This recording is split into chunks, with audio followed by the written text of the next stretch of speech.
हो आप सब? आई होप सभी अच्छे होंगे। और इस समय मौसम चेंज हो रहा है, सब अपना ध्यान भी रखिए, ठीक है। अब आप स्टैटिस्टिक्स करते हैं और आपको बहुत सारे ऐसे वर्ड्स, अगर आपने 9th में स्पेशली अगर आपने स्टैटिस्टिक्स करते हुए आपने उसके एग्जाम्पलर के बिना आपका चल नहीं सकता। एग्जाम्पलर के अंदर आप देखोगे कि हर दूसरे क्वेश्चन के अंदर आपको वर्ड अलग मिलेगा और बच्चे कंफ्यूज हो जाते हैं कि ये क्या हुआ, अभी हमने ऐसे किया था, अभी दूसरे में चेंज हुआ। तो इसलिए उनको आपको बिल्कुल ध्यान रखना ज़रूरी है। और मैं जैसे अपने जो ऑफलाइन के अंदर भी अपने स्टूडेंट्स को जो सजेशन देती हूँ कि आपको बहुत लंबा चौड़ा इन्वेस्टमेंट करने की ज़रूरत नहीं है। आप अपना जो भी नया आप फॉर्मूला लिखते हैं, अपना जो आपका रजिस्टर में सबसे ऊपर लिखिए, बॉक्स में डालिए और उसे हाईलाइट कर दीजिए। हाईलाइटर है वेल एंड गुड, नहीं है तो अगर आपने बॉक्स में भी डाला, आप जब भी रजिस्टर खोलेंगे आपका ध्यान जाएगा कि ये हमने नया क्या लिखा है, और उसका पता होना आपको बहुत ज़रूरी है। तो जैसे अगर आपका एग्जाम्पलर जो बच्चे 9th में है, और ये हमेशा हर किसी के काम आता है, जो भी स्टैटिस्टिक्स पढ़ता है सबके काम आता है, लेकिन स्पेशली 9th के अंदर ये एक पार्ट ऑफ उसके अंदर है। आपके एग्जाम्पलर के अंदर आपको बहुत सारे क्वेश्चंस ऐसे आएंगे जिनको आपको इसके हिसाब से सॉल्व करना है। अब आपके यहाँ पे देखेंगे कि क्लास साइज, इसी को आपका विड्थ भी बोला जाता है। तो किसी क्वेश्चन में आपको विड्थ मिलेगा और किसी क्वेश्चन में क्लास साइज मिलेगा। अब ये सोचोगे ये आता कहाँ है। अभी तक बच्चे आपने जो है ना 8th क्लास तक कंटिन्यूस सीरीज नहीं करी है। कंटिन्यूस सीरीज होती है, अभी तक 8th क्लास तक आपने individual series and discrete series करी है। पहले आपने 6 में करी होगी आपकी इंडिविजुअल सीरीज। 8th में आपने 1-2 क्वेश्चन थे जो डिस्क्रीट सीरीज के थे, जिसके अंदर आपके पास 2 अलग वैल्यूज हो जाती हैं। लेकिन यहाँ पर आपके पास कंटिन्यूस सीरीज का मतलब होता है, जैसे मैंने आपको दिखाया है, ये कंटिन्यूस सीरीज होती है कि आपकी ये लोअर लिमिट है, ये अपर लिमिट है। अब इसके अंदर जो इसको एक्सक्लूसिव मेथड बोलते हैं, ये जो यहाँ पे इसकी अपर लिमिट है वो नेक्स्ट के अंदर आपकी लोअर लिमिट बनेगी। इसके अंदर आपके पास ये होता है कि आपको जिस समय अपर लिमिट, इसको एक्सक्लूसिव मेथड क्यों बोलते हैं, क्योंकि इसमें से हम 10 को एक्सक्लूड करेंगे, इसमें से 10 को क्या करेंगे, एक्सक्लूड करेंगे। और उसके अंदर इसमें अगर हमें 10 किसी कभी भी आएगा तो हमें उसे किसके अंदर लेना पड़ेगा, 10 को हमेशा जहां लोअर लिमिट आ रही है वहां पे लेना पड़ेगा। ड्यू टू दिस रीजन इसको एक्सक्लूसिव मेथड बोला जाता है, जिसका अपर लिमिट और लोअर लिमिट सेम होती है। लेकिन जब आपके पास कोई लोअर लिमिट से रिलेटेड वैल्यू आती है आपका, उसको आप किसके अंदर करते हैं, मेंशन करते हैं 10 के अंदर। अब आपके पास ये इसकी जो आपका ये है, ये इसकी लोअर लिमिट है, ये इसकी अपर लिमिट है, ठीक है। तो ये इसकी लोअर लिमिट, अब इसमें यही 10 नीचे आके आपकी लोअर लिमिट बना और यहाँ पे ये अपर लिमिट बना।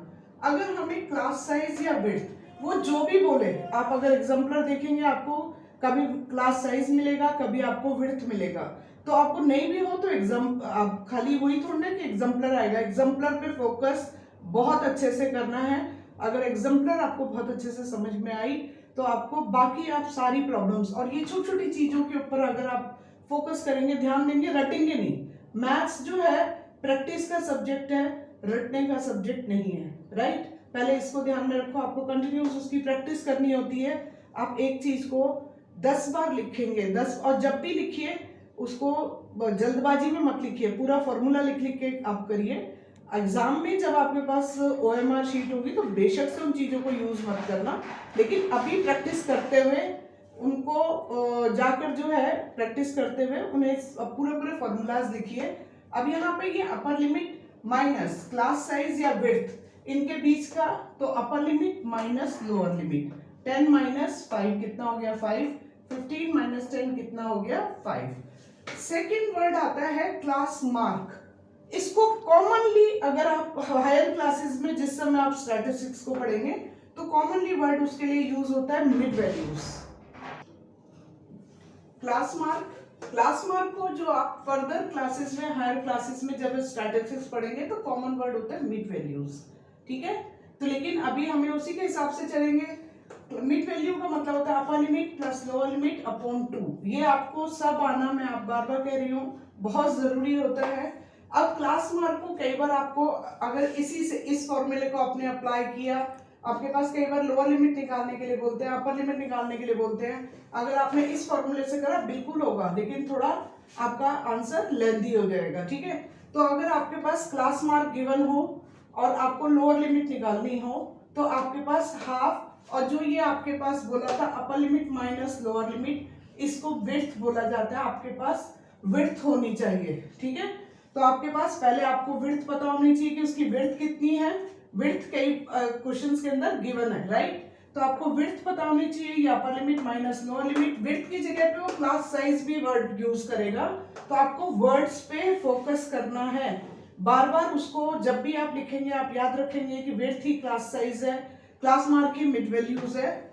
अब यहाँ पे आपके पास क्लास मार्क क्या हुआ, क्लास मार्क के अंदर दूसरा आपको, अगर क्योंकि आपका एग्जाम्पलर के अंदर क्वेश्चन है जिसमें आपको लोअर लिमिट निकालने के लिए बोला गया, तो डायरेक्ट आप कैसे, इससे बहुत लेंथी होगा। आप लोअर लिमिट लिखिए प्लस हाफ और क्लास साइज लिखिए, राइट। अब यहाँ पे अब मैं एक क्वेश्चन आपको दे रही हूँ जिसके अंदर क्लास मार्क हो, फिर आपको क्लास मार्क गिवन है। आपके पास क्लास मार्क कितना है, 47, 52, 57, कुछ भी हो सकता है आगे, आप इसको कितना भी एक्सटेंड कर सकते हो। तो सबसे पहले हमें इसके अंदर जब हमें मिड वैल्यू गिवन है तो हमें क्या निकालना पड़ेगा, उसकी क्लास साइज निकालना पड़ेगा। क्लास साइज बोलो, विड्थ बोलो, तो क्लास साइज आपका कैसे निकलेगा, दो अपर मिड वैल्यू, जो ये दो मिड वैल्यूज के बीच का जो गैप है, ये आपका क्या होगा, क्लास साइज होगा। 52 माइनस 47, 12 माइनस 7, 5। आपके पास कितना आया, आपका क्लास साइज कितना आया, 5, राइट। ये आपके पास आया। अगर अब आपके पास, आपको क्या पता है, मिड वैल्यू पता है, आपको क्लास साइज पता चल गया, और अगर वो कहते हैं आपसे कि लोअर लिमिट और अपर लिमिट बताइए, तो हम इसके अंदर इस फॉर्मूले को यूज करेंगे। Class mark is equal to lower limit और प्लस हाफ क्लास साइज। आप इसका यहाँ पे आपका मैंने पूरा एक्सप्लेन करके लिखा है, आप क्लास साइज याद रखेंगे, क्लास साइज, ओके। आपके पास लोअर लिमिट, आपके पास क्लास मार्क जो गिवन है, आप वो वैल्यूज लिखेंगे और सिर्फ उन वैल्यूज को वहां पुट करते चलेंगे। क्लास साइज कितना है आपके पास, क्लास मार्क आपके पास कितना है, ये आपको क्लास मार्क कितना गिवन है, 47। आपको फाइंड करनी है lower limit, half. Class size आपके पास अभी हमने फाइंड किया था 5 का हाफ कितना होता है, 2.5। तो अगर आपको लोअर लिमिट चाहिए, लोअर लिमिट, तो आपने क्या कर देना है, 47 ये इधर आएगा, और आपके पास कितना हो गया, हाफ। 5 का हाफ हुआ 2.5, 7। अगर यहाँ पे आप ये इसमें, खैर 9th क्लास में हो, ऐसी मिस्टेक्स आई थिंक तुम नहीं करोगे। 10 माइनस 5, 6 माइनस 2 4, 44.5। अगर इसी 47 में क्लास मार्क में इस 2.5 को ऐड कर दिया जाए, अगर लोअर लिमिट में, लोअर लिमिट प्लस आपके पास 2.5 हाफ ऑफ आपके पास क्लास साइज, तो आपके पास कितना आ जाएगा, अपर लिमिट आ जाएगी, ये आ जाएगी। लोअर लिमिट आपके पास कितनी है, इसके अंदर आपके पास ये जो क्लास मार्क के अंदर आपको करना है, सॉरी, क्लास अपर लिमिट चाहिए तो आपको क्लास मार्क के अंदर क्या करना है, आपको लोअर वो करना है आपके पास क्लास मार्क के अंदर। ये तो आपके पास लोअर लिमिट आई, अगर आपको क्लास मार्क के अंदर आपको प्लस 2.5 कर दोगे तो आपको अपर लिमिट मिल जाएगी। अपर लिमिट के अंदर आप क्या करेंगे, क्लास मार्क